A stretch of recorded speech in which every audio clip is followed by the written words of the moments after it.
Yes, how are we all? I hope all is well. My name is Sachin, and this is the Total Cricket Podcast, episode 28. Today, I'm going to be reviewing the third ODI between Sri Lanka and India, so let's get right into it. Now, India won this one by 6 wickets with 29 balls to spare, and in doing so, they claimed the series, taking an unassailable 3-0 lead with 2 games to go. Now, I will begin with the team news, and Sri Lanka made 2 enforced changes in this one. Dinesh Chandimal and Lairu Thirimana came in for the injured Danushka Gunatilaka and the suspended captain Upul Taranga, and Chamara Kapagadera made his captaincy debut. As for India, well, they were once again unchanged. Now, let's get into the recap. Sri Lanka finally won a toss in this tour, but they kept to the status quo and they batted first once again. And, well, it followed a similar script to the first 2 ODIs, Sri Lanka only managing 217 for 9 in their 50 overs. And really, the innings was held together by Lairu Thirimana's 80 of 105 on his return to the team. And apart from that, there was very little support for him. Dinesh Chandimal with a laboured 36 of 71, and Milinda Siriwardena with a little cameo 29 of 27 towards the end of the innings.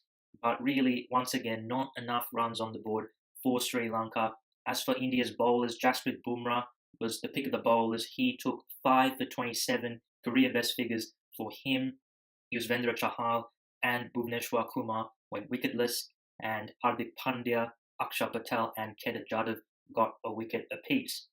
Now, India, they chased this down with a great deal of comfort in the end, although at one stage it was a little bit precarious, but it was Rohit Sharma and Mahendra Singh Dhoni who guided the ship home with an unbeaten 157 run stand for the 5th wicket as India got home in just the 45.1 overs. There wasn't much support from the rest of the batsmen, but Rohit Sharma getting his first 100 in Sri Lanka. He got 124 of 145 deliveries, and Mahendra Singh Dhoni doing what he does in a chase, getting a pretty serene 67 of 86 deliveries. As for the Sri Lankan bowlers, once again, Akila Dhananjaya was the pick of the bowlers. He took 2 for 38 in his quota of 10 overs. Apart from that, though, I think the standout as well was Vishwa Fernando. He just got the 1 wicket, but he definitely did trouble the Indian batsmen. But there was very little else of much real substance from the Sri Lankan bowling. Lasith Malinga, though, did take a wicket. That was his 299th in ODI cricket. Dushmantha Chameera once again went wicketless, and also Milinda Siriwardena went wicketless. Now, let's get into the breakdown, and I will begin with the Sri Lankan batting. It was a familiar tale, the Sri Lankan batting. If you look at their scores in this series, they are 216, 236, and now 217. Nowhere near enough if you want to be a good ODI team. And once again, no one was able to get 100.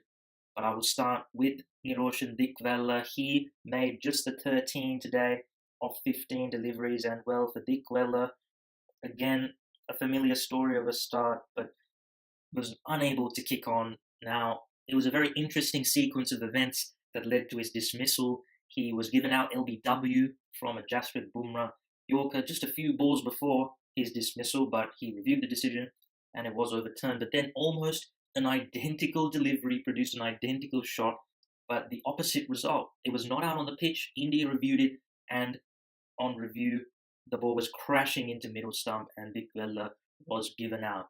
Now, really, against Bumrah, when he's basically bowling a Yorker length, to play across the line like that as Dickwella did, and he didn't learn from the delivery where he was given out on the field, that was poor batting from Niroshan Dickwella. Once again, we saw his intent, his ability to maneuver the field, to use the crease to his advantage, but he doesn't have the strongest technique, Niroshan Dickwella, and also, as I've talked about before, his innings, his batting is just so high risk that it's very difficult for him to make big scores. I'm a bit of a broken record with this, but if he wants to make more scores of substance, he needs to play the percentages a little bit more. Find that middle ground. That's what he has to do, because if you look at the last 8 innings he's had across formats, which have been all on this tour, he's made double figures in all of them, yet his highest score is 67. So definitely an issue of converting starts for Niroshan Dikvella, which is starting to become a bit of a problem. Now, Dinesh Chandimal, he came back into the team, obviously, due to Danushka Gunathilaka's injury. I was surprised that he opened the batting. I thought that Lairu Thirimana has had a fair bit of experience opening, that he would open it. Chandimal would go to his usual number 4 slot. But it was Chandimal who opened, and, well, this was a very poor innings from Dinesh Chandimal. 36 off 71. His inability to rotate the strike was alarming, and really, it's one of the reasons why Chandimal was dropped from the ODI team in the first place. If you look at his ODI record, he had a real purple patch last year where through the course of 11 innings, he had 8 50-plus run scores, which is incredible consistency. But then his last 11 ODI innings, he's averaged 22, only got the 150, and I think the most important statistic is his strike rate of 60 in these last 11 innings. Now, given the fact that he's batting in pretty crucial positions, whether it's been number 4 or now in this game opening the batting, when your strike rate is 60, you're really not doing the team any favors. You being out there is actually really having the opposite effect on the team to what it should have. You're almost cannibalizing the team. And this is the reason why Dinesh Chandimal was dropped and why I believe he shouldn't be in the one-day team. Yes, he's an aggressive batsman, but the issue for Chandimal is when there's good bowling like India displayed in this game, he can't rotate the strike. His biggest problem I see is that he doesn't use the crease and that he doesn't really try to maneuver the field. If you have a look at the shots he plays, they're really just straight bat shots, basically hitting them straight at fielders. There's no opening the face of the bat or looking to glide the ball fine, maybe closing the face, just trying to drop it and run off the spinner, maybe looking for the paddle, looking for the little push into the offside. There's very little nuance to his game in that sense. And that in the end cost him his wicket. The other thing, I think, is that he doesn't really have a release shot. So when there's a build-up of dot balls, he just goes for a real kamikaze shot, and he was very lucky to not be out before he was. He should have been run out, but MS Dhoni fumbled the ball, and there was also one that he skied that just fell right in between 3 Indian fielders. So really, it was an ugly innings from Chandimal, and in the end, really showed why he's not an ODI player, I believe. Now on to Kusal Mendis. This was his 7th ODI innings without a 50, and he's in a bit of a rut, Kusal Mendis, and in this innings his technical deficiencies were ruthlessly exposed by the brilliant Jasprit Bumrah, who toyed with him really. A lot of plays and misses, and then eventually he bowled one a little bit wider, Mendis poked, and he was caught in the gully. Fantastic catch, by the way, by Rohit Sharma. And the issue here for Mendis was, I've talked about it before, he gets squared up very easily, and the reason for this is that he's quite open in his stance. If you look at his shoulder, his left shoulder, it just opens up a little bit too much. He doesn't stay side on to the ball. He opens up a lot, and as such, he finds himself in these really poor positions to play these types of deliveries, and he was getting absolutely peppered. And then there was one that was a little bit wider, and he's been stuck on the crease, poked at one, and that was it for him. So obviously he needs to be refined. He needs to work on his technique, Kusal Mendis. He's still 22 years old. He's got so much talent, but he needs to work on those technical issues. Now, Lairu Thirimana, this was a great return for him, and really the forgotten man of Sri Lankan cricket, it must be said. He got a very nice 80. I think he'll be disappointed not to have got 100. It was a fairly soft dismissal. He basically just chipped one from Jasprit Bumrah straight to mid-wicket. But I think he can hold his head high, because he was really the only one who really had any sort of substance to their innings. And what I liked about this innings from Lairu Tirimana was that he was able to rotate the strike. 76 strike rate, given the circumstances where Sri Lanka was struggling, trying to rebuild, and India were bowling very well. I think it was a good strike rate. It looked like he had evolved his game a little bit. I liked the way that he was a little bit innovative off the spinners using the paddle. I liked how he drove the spinners confidently down the ground. And also, I liked how he was able to nudge the ball into the gaps. I think that was something that Tirimana struggled with, strike rotation, and then he would really get flustered and go for some wild hoik, a slash through the covers usually that would lead to his demise. But I thought he was a lot more composed in this innings. He was able to get boundaries, and really, this could be the making of Tirimana. Now, interestingly enough, when you look at Lahiru Tirimana, he was dropped from the ODI team at the very beginning of 2016. January the 5th was his last game. Now, in 2014 and 2015, he averaged over 40 in ODI cricket. So his ODI form was very good. And incredibly, his second last innings was an 80 not out against New Zealand that helped guide Sri Lanka to their only victory of that series. Now, you would think on the back of those stats, why on earth was he dropped? Well, he was dropped really as a result of his form from other formats. He had a woeful World T20 tournament, and then he basically couldn't hit the ball off the square in the Test series against England. And he paid for it with his one-day spot when his one-day form was actually very good. So I think it was a questionable decision to drop him from the one-day team. Obviously, he was struggling greatly in the other formats, but I really feel like he should have been kept in the one-day team. And we saw after he was dropped, he struggled in domestic cricket. He couldn't score a run. Obviously, to me, that was some sort of mental block he was having, because we know that the standard of Sri Lankan domestic cricket is not great. And Tirimana obviously was lacking confidence for sure. So I think that Tirimana really should be given an opportunity to cement his place back in the team. He will have the rest of the series to continue to prove himself, and this could be a real positive for Sri Lanka if Tirimana can rediscover that form, because at the end of the day, he's played over 100 ODIs, so he's already got a lot of experience, and this is a guy that Sri Lanka have invested a lot of time in. So it would be a huge boost to Sri Lanka if he becomes a stalwart of the batting lineup. So definitely fingers crossed for Lahiru Tirimana. Now, Angelo Matthews, again, I'm a broken record with Angelo Matthews. He's not the same batsman he was 2 or 3 years ago. And it's very difficult to pinpoint what's going on because he's never been a technically correct batsman. He's always been a guy who's relied on his exceptional hand-eye coordination. And obviously the way he got out, it was really not the ball to reverse sweep, and he was trapped plumb in front to Kedar Jadhav. I believe he was out the same way in the first ODI. So really for Matthews, I look at him and unfortunately, he's just not delivering at the moment. 8 ODI innings now without a 50 for Angelo Matthews. And obviously, I can't pinpoint what's going on. Obviously, I feel there must be something going on behind the scenes, whether it's a mental block he's having, or it's a loss of confidence, or whether it's to do with the whole captaincy issue. Who knows?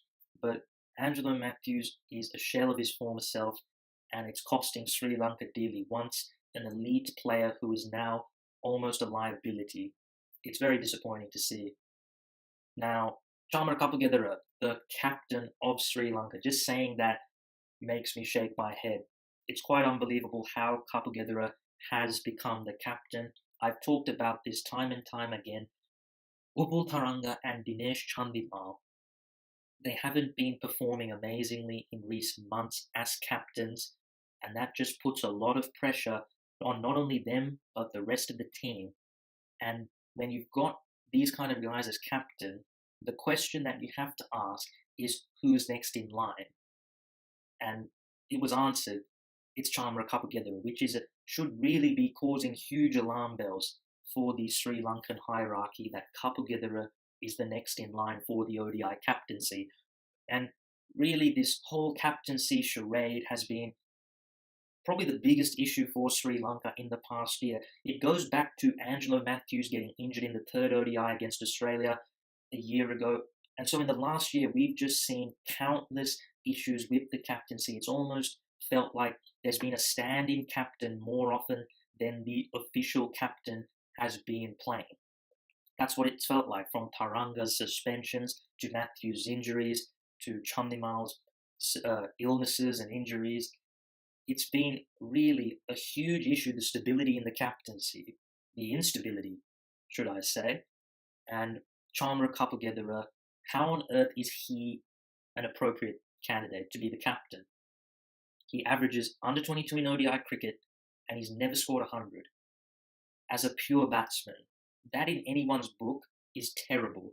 And he showed exactly that. He showed his true colours in this game. He played a lovely cover drive, actually, and that's the talent that Kapagedera has, but he was just clean bowled by Akshar Patel, one that just went on with the arm.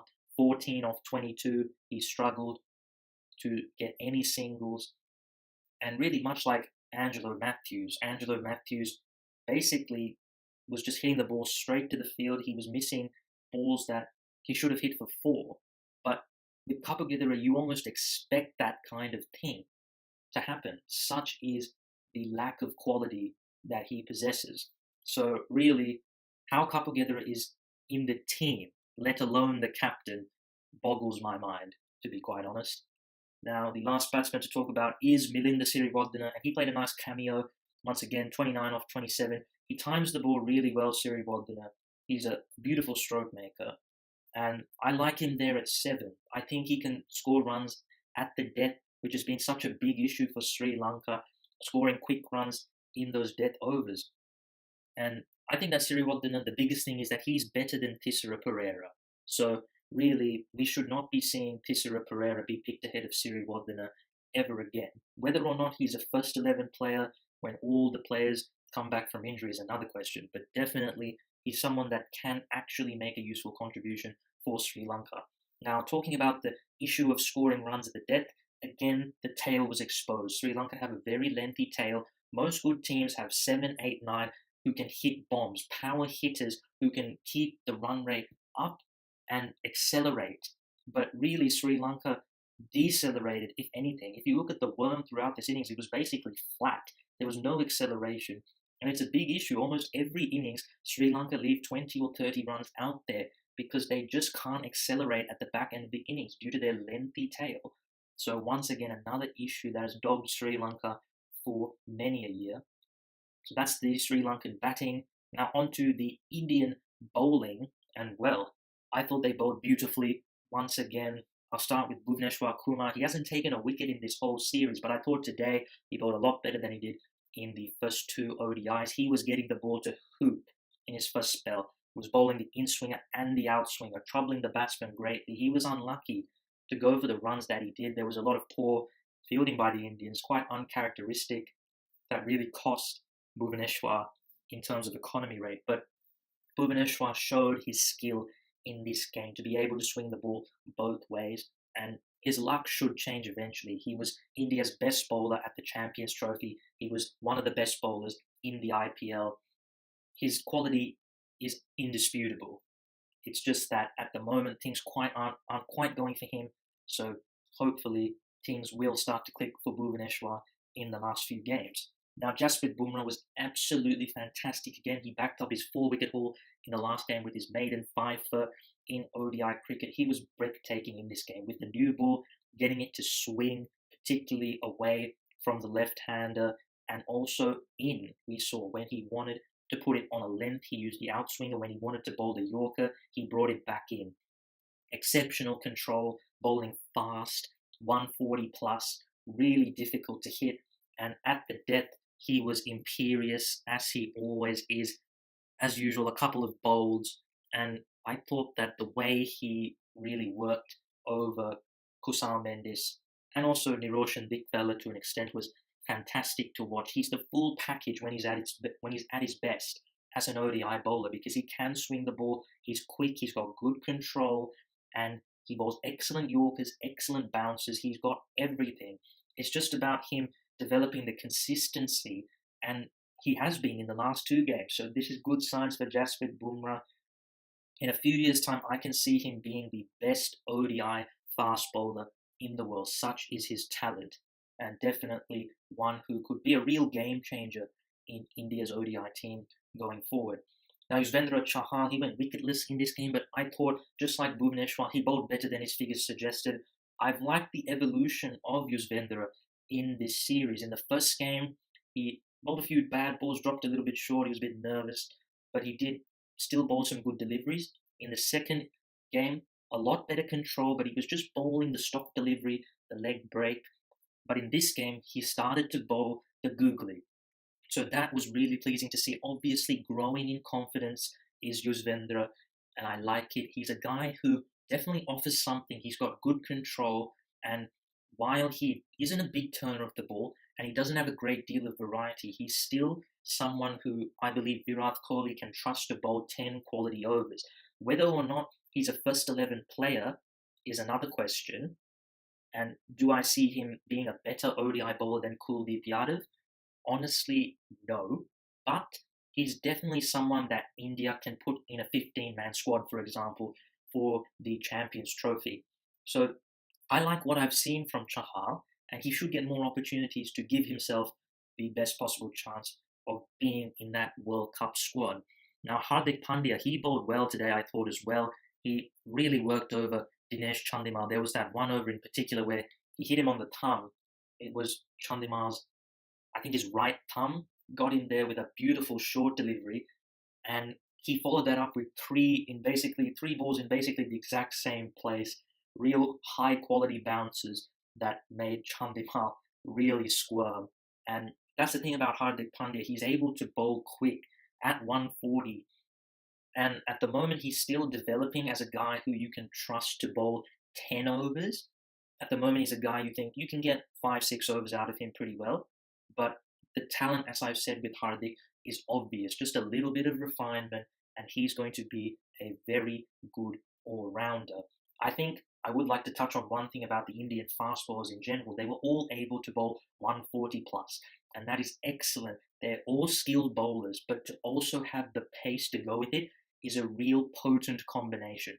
So all three of the fast bowlers have been very impressive to me in terms of what they can offer to this Indian team going forward. And particularly Bhuvneshwar Kumar, you don't think that he's a guy who can bowl quick, but he certainly is capable. Definitely promising signs for the Indian fast bowling cartel. Now, Akshar Patel, once again, very economical, 1 for 35 in his overs. He's difficult to get away. Very difficult to get away. He bowls quick, flat, and has great control.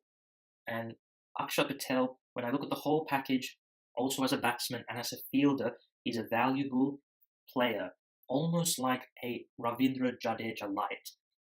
Now, whether he gets in the team ahead of Jadeja is definitely questionable, but I think that once again, just like Yuzvendra, he offers something to this Indian team, which is very promising for them, that all these players that they are playing are obviously quality players that can, without a doubt, I feel, pose a threat to any team, can be potentially game changers, match winners on their day against the very best in the world. So, again, another promising player for India, Akshar Patel.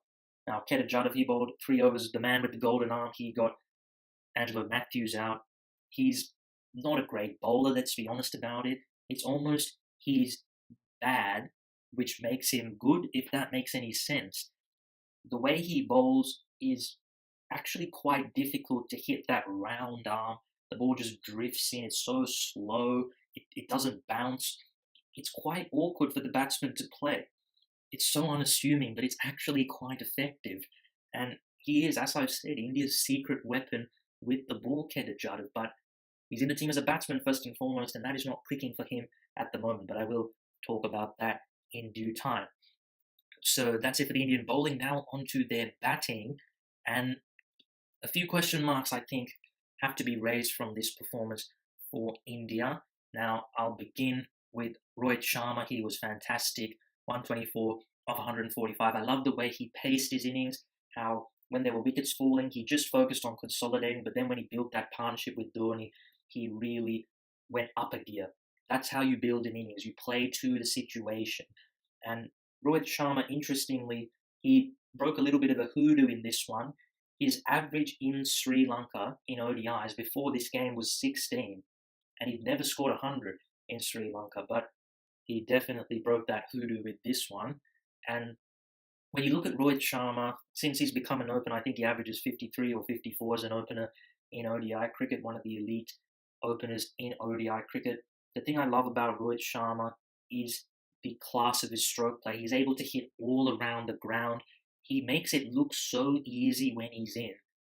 His weakness is starting. He isn't a big mover of his feet. He's got fantastic hand-eye coordination, but early in his innings, he's a little bit susceptible to being LBW or just nicking off. But once he gets through that initial phase, he's so dangerous. And he proved that again today with his 13th ODI 100. Now, Shikhar Dhawan, it was a rare failure for him against Sri Lanka, bowled by Lasith Malinga. The ball, I don't think, it was not wide enough to cut, and really was a nothing shot in the end. He didn't play the shot with much conviction, and he chopped on to his stumps. Shikhar Dhawan, not much to say about Shikhar Dhawan, really. He's been so good on this tour, and I think it's reasonable enough I think I can excuse him having one failure on this tour. Now, Virat Kohli again failed in a chase. 2 games in a row, the king of the chase was unable to get into double figures, and this was a weird dismissal. He played it beautifully, just flicked it off his legs, but straight to fine leg. And for Virat Kohli, the indifferent tour of Sri Lanka continues. Yes, he got 100 in the Galle Test match, but that was in the second innings when India were just basically declaration batting. And again, in that chase in the first ODI when Sri Lanka had nothing to offer, Dhananjaya wasn't playing, so the attack had no substance. But apart from that, Kohli has struggled on this tour, which is quite bizarre given the lack of quality in the Sri Lankan team. It's very hard for me to put my finger on what's gone wrong for Virat Kohli, to be quite honest with you. But I would say that for Kohli, it's just almost part of the game. You can't score runs all the time. He's got such an amazing record. I think he wouldn't mind all his failures to be in this tour and for him to score big runs, for example, on the upcoming tour of South Africa.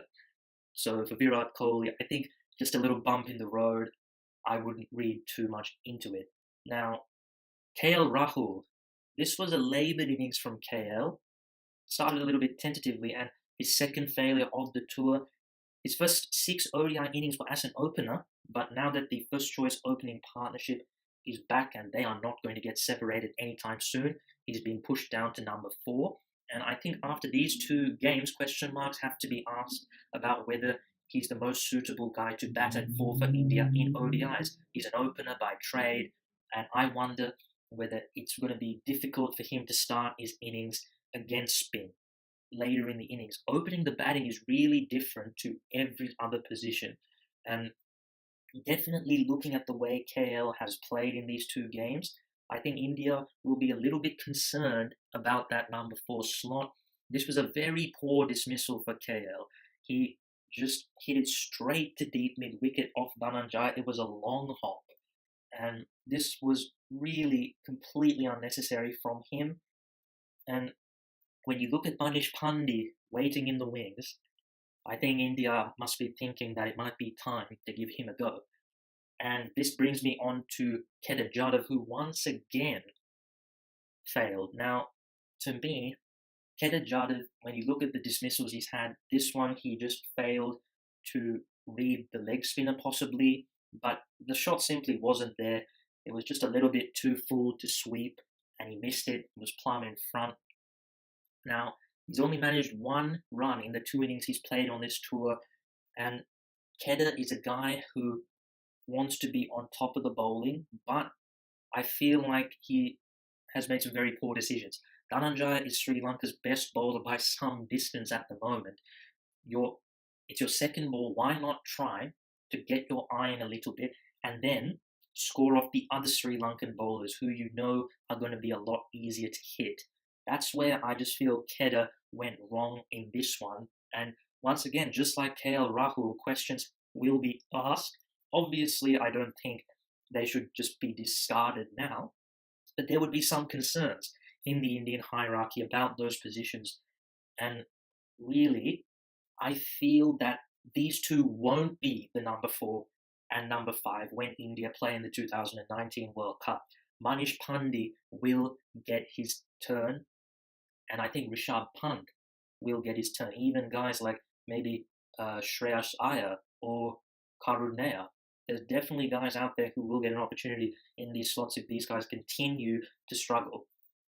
Now, MS Dhoni again guided India home from a little bit of a dicey situation. They were 4 for 61 at one stage, but he got 67 off 86 deliveries, and he really preyed on particularly Dushmantha Chameera when he dropped short, cutting him and pulling him for boundaries. But other than that, just the usual MS milking the spinners around very unassumingly, very casually, doing what he does, playing the situation to perfection. In these last few games, I feel that he's shown his value to the team. I think it's fair to say that he's past his peak, but the experience he offers is invaluable. He's ice cold in these situations, and I think that India still need MS Dhoni. He's still a valuable asset to this team, and who can forget his wicket keeping is also a great asset to this team. So I think in these last two games, he's dispelled all the rumours about will he be at the 2019 World Cup for India. I've talked about before the lack of alternatives at the moment, but in his own right, Dhoni has shown he is still a good player, a very good player. Now, there was no other batsman who batted for India, so I will finish with the Sri Lankan bowling. Lasith Malinga finally took a wicket in the series, his 299th ODI wicket. He started quite well, bowling quickly, 140 plus. That was good to see. And his first 2 overs I thought were very good, back to the old Malinga, just went for the 5 runs. But the next 3 overs were back to reality, as it were. And at the end of the day, with Malinga, he's just nowhere near the threat that he once was. And ultimately, his career is coming to an end. Now, Vishwa Fernando, I thought he bowled really well. His first 5 overs, he bowled 2 maidens, 1 for 10. And he was rewarded for a probing maiden in the previous over with the wicket of Virat Kohli. I thought that was excellent the way he set him up there, Vishwa Fernando. And to me, he's shown good promise. Yes, he's only taken 1 wicket in the 3 games, but he's shown enough for me in these 3 games for Sri Lanka to persist with him. As I've said, the left armour provides a bit of variety. India have a lot of right-handers, and he hasn't played a lot of international cricket, so I feel he can improve, and the biggest thing is working on his control. If he can hone in on those right lengths more, he'll be good. I feel like sometimes he strays onto the pads a little bit too much, and that's where he was hit away by Rohit Sharma in particular later in the game. If he can work on that and potentially get the ball swinging back into the right-hander more, he gets shape, but he doesn't quite swing the ball back in. If he can get that LBW threat, then I think he can be a good bowler. Certainly not an immense threat at the moment, but he could become one if he is refined appropriately. But that is a big ask for a Sri Lankan bowler, as I'm sure you all well know by now. Now, Dushmantha Chameera, once again, wicketless. That's just the 1 wicket in his last 6 ODIs. He did bowl better his first 3 overs, went for just the 7 runs, and I think the biggest positive was his pace was back. His average speed was over 140. It looks like he's now fully recovered from that stress factor, which is really good. But I've talked about this with Chameera before. He doesn't do anything with the ball, and he still bowls too many 4 balls. I found it a bit bizarre how he kept trying to bang it into the pitch when every time he tried to bowl a bouncer, he was hit for a 4 or a 6, but when he kept it on a length, he was pretty much able to contain the batsman. So definitely some questionable tactics from him. But really, I think Chameera just needs to go back to the drawing board and learn to do something with the ball, because you can be as fast as you want. If the ball's coming gun barrel straight, you're not going to be a big threat. And that's what he needs to develop to become a great bowler, Dushmantha Chameera. I would certainly not have him in the one-day team in his current form. Angelo Matthews, once again, he came back to bowling. He's come back to bowling in this series, just the 3 overs for him. Obviously, not a big wicket-taking threat, but he's usually quite economical, Angelo Matthews, and he's definitely an asset to Sri Lanka to be able to bowl at least 5 or 6 overs if he can when he's fully fit. Now, Dhananjaya, again, I thought was excellent. He got the 2 wickets. Once again, his control was really good. The way he mixed up the deliveries, I thought that he stayed away from the wrong end and the googly in this one a bit more, bowled more off breaks, which was good. The Indian bowlers were clearly wary of him, very wary, more cautious against him than any other bowler, and he sort of appreciated that, and so he gave them less of his most threatening deliveries, bowling the off break, trying to set them up more. I like the intelligence with which he bowls, having those variations and being able to control them, being able to disguise him in the way that he does. I think he's a really good bowler in the making. He's still only 23, amazingly, despite making his international debut 5 years ago. I believe that if things go well, he can be a great test bowler as well for Sri Lanka, and he's the biggest positive out of this whole tour for me. So definitely something for Sri Lanka to smile about in Akila Dhananjaya. Now, Milinda Siriwardena, I've talked about his bowling. It's pretty average. He didn't bowl too badly, but he's not the biggest wicket-taking threat. The only time he gets wickets is when batsmen go after him because they see a part-timer and they just basically hold out usually. So Milinda Siriwardena in the team for his batting, really. Now, just a few final things I want to touch on about the game. India's fielding, uncharacteristically sloppy today, I thought. That's something they definitely want to look at. I thought Sri Lanka were better in the field. I must say there was a little bit more life. Wanindu Hasaranga at point was excellent. He isn't the most refined player, but he's clearly a talent in the field, very athletic, and one that certainly Sri Lanka can hope is part of a new generation who can field a lot better than the current one. Last thing is Chamara Kapagedera's decision to win the toss and bat first was quite baffling to me. The fact that the first 2 games India won chasing, and there was a bit of green on this pitch, and Bumrah and Bhuvaneshwar were getting it to talk in those first 10 overs, made it very difficult. It was almost like a green seamer in New Zealand they were playing on. The ball was swinging prodigiously. I feel that was a blunder from Kapagedera. It didn't make a lot of sense. In this series, we've seen that in the ninth, the pitch has really flattened out and the ball's come onto the bat a lot better. Also, there's a little bit of dew in the outfield.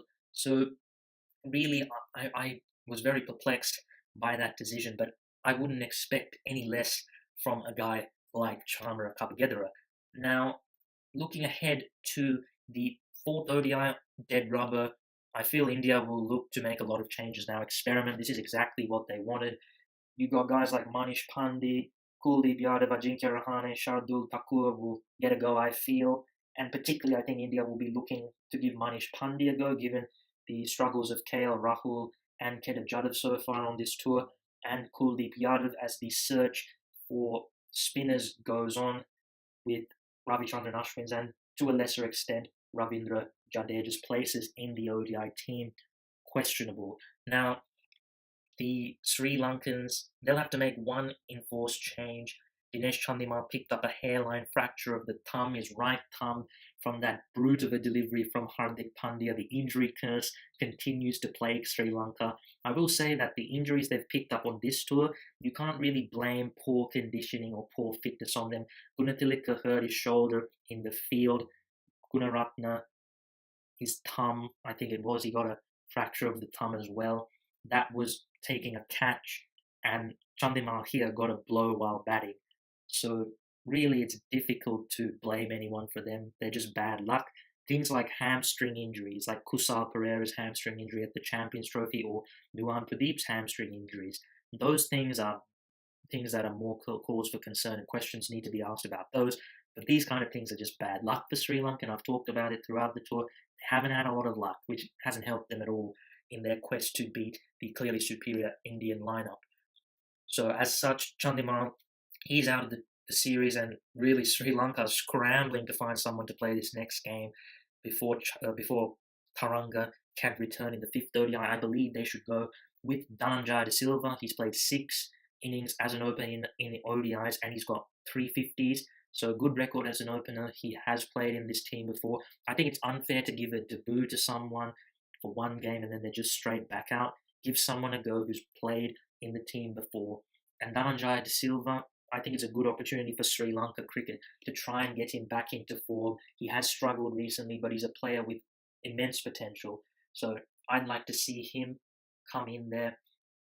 And apart from that, also, I'd like to see Lakshan Sandakan come in for Dushwanta Chamira to add a little bit more penetration to this bowling lineup that sans Dhananjaya looks quite impotent.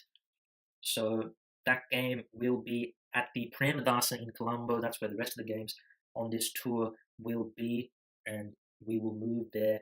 I believe it's on the Thursday, the 4:30. So I do look forward to that. Now, just a few interesting stats to finish my review of the match. This is India's 8th consecutive bilateral ODI series win against Sri Lanka.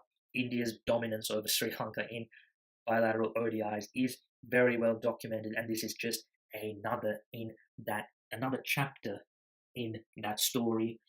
Also, I thought very interesting, Mahendra Singh Dhoni averages 101 in successful ODI chases. We all think Kohli is the king of the chase. He averages 95 in successful chases. So, I mean, that's not bad, is it? It's not bad, but Dhoni, he's the real king with 101 average in such games. And once again, just strengthens my argument that he's still such an asset to this Indian team. And that's really it for me for the match. And as I said, I look forward to the 4th ODI on Thursday. The last thing I want to touch on is the crowd trouble that we saw at the end of the game. At the end of the 44th over, there was a 35-minute delay due to this crowd trouble. Basically, they were throwing plastic bottles onto the field. Some of them went past the boundary, so definitely the players were in the firing line here.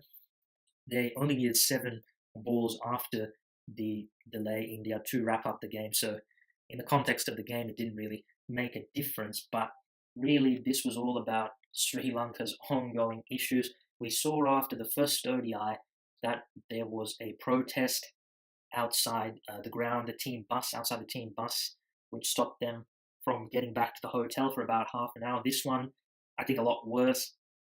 We saw on the grass banks that flanked the ground, lots of bottles thrown everywhere, and those banks were cleared before the game could restart again. But look, I understand the frustrations of the Sri Lankan fans. The team is losing every game at the moment. But when you do something like that, it's not a good look for anyone associated with Sri Lanka, unfortunately. And I would like to get into their mind when they think about doing something like that. What do they think that's going to achieve? Like, draw up a pros and cons list. The pros and the cons. There are no pros apart from if you want to make a scene and be known, make the news. I don't know, but there's no pros that benefit anyone but you per se. There are so many cons with that. It's a bad look for the Sri Lankan fans, for Sri Lankans in general to be associated with that. It's not a nice look. I think it's fair to say this kind of protest, this display is unpleasant. I feel it's a bit crude and that it lacks class. There are better ways to protest. For example, don't come to the game or stage a walkout, boycott the game. Those are much more civilized ways to go about it. Now, I feel sorry for the team that they were the ones who felt the brunt of this because the team is doing their best. I think it's very unfortunate that they had to see this unfold right in front of their eyes. Yes, they have to take some blame. They are underperforming, no doubt about it. But there are some mitigating factors, and I can think of half a dozen just off the top of my head, like the instability in the captaincy, the instability of the selections, the instability of the coaching, the corrupt board, the injuries, the poor domestic structure, the fact that India are so good. These are all things that are hurting Sri Lanka. Just a general lack of confidence around the team. So many mitigating circumstances for these players to deal with. And really, the people who should be feeling the brunt of this is the Sri Lankan cricket hierarchy, who have basically put the players in this mess. The decisions that they have made over many years have culminated in the state that Sri Lanka cricket is in now. So really the bigwigs are the ones who should be basically copying this flack, and I hope that they see these things. But the reality of the situation is that those people only are only interested in themselves. It's all about self gain. And the decisions they've made throughout the years show that they don't have a great interest in improving Sri Lanka cricket. Their real motivation lies in political, I guess, advancement for themselves, which is clearly not the way things should be. But that is the reality that Sri Lanka face. It's a broken system. The players can't really do much about that because they are contracted by SLC. So the issues, as I've said many a time, are deep rooted in Sri Lankan cricket. But the one thing that all Sri Lankans can do is rally behind the team because they're trying their best. And at the end of the day, seeing this is really going to cause them to be more mentally fragile than they already are. So I hope that fans can see this and realize that this is not the way to go about it, band together and support the team. Because those 11 players out on the pitch are doing everything they can to win games of cricket for Sri Lanka. So those are my thoughts on the matter, and as such, that concludes the podcast for today. I hope you enjoyed the podcast. If you did, you can check it out. We're on iTunes, SoundCloud, and YouTube. All those links can be found on the Twitter page. And as always, thanks for listening, and I'll see you later.